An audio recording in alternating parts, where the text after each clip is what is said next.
Ayos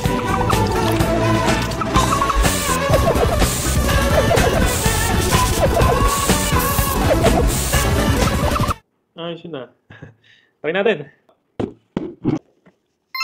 Hi guys! Meron na naman kami new item dito na hindi masyadong new kasi pangalawang beses na namin magta-try ng ganitong klaseng product. Sa mga bagong viewers, no, na-try na kasi namin ito before, kulay red siya dati. Andyan yung video sa taas, no? So, ngayon, nakalagay dito is 2.0 siya, or newly launched, no? Parang second version siguro. Pero siya galing sa ibang company, sa bagong ibang supplier to. So, hindi ko na sabihin kung para saan siya kasi nakita nyo naman sa video. So, subukan natin.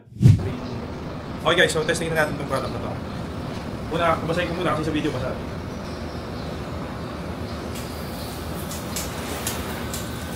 Ayan. So guys, kita nyo naman, no? Kumakapit yung tubig doon sa windshield, no? Sabi, kapag pinunas ko, at dire-diretso na yung pagma. Or wala kang kapit na tubig. Gano'ng pagkat to guys, dire-diretso na to. Kuha tayo ng ano? Smiley face.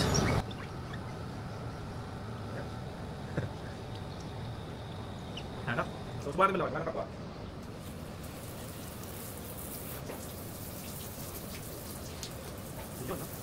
Kung mapapansin nyo, medyo dumulas nga siya dun, no?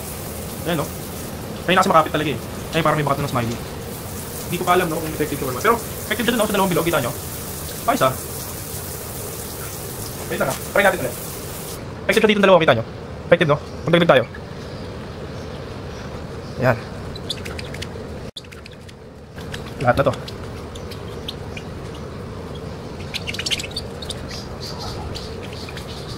Medyo excited ako dito guys kasi yung una hindi gumana eh.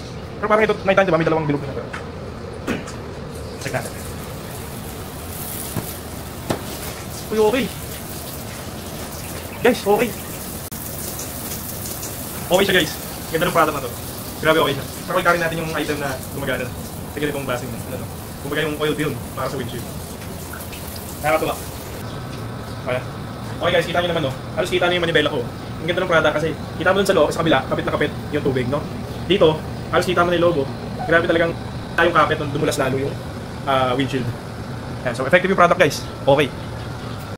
Ayan, so guys, no, tinesting namin siya, nakita nyo naman kanina. Nagulat kami kasi yung unang ginamit namin ganito, yung kulay pula, hindi siya effective. Actually, inaasahan ko na hindi rin siya effective this time. Ngayon, nagulat ako nung kanina, trinay ko siyang gamitin. Talagang dire-diretso yung daloy ng tubig nung binabasahan namin yung windshield. So, nagulat ako, very effective siya guys, no? So, 100% para sa amin.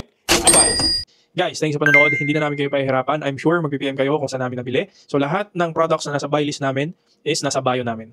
Thank you!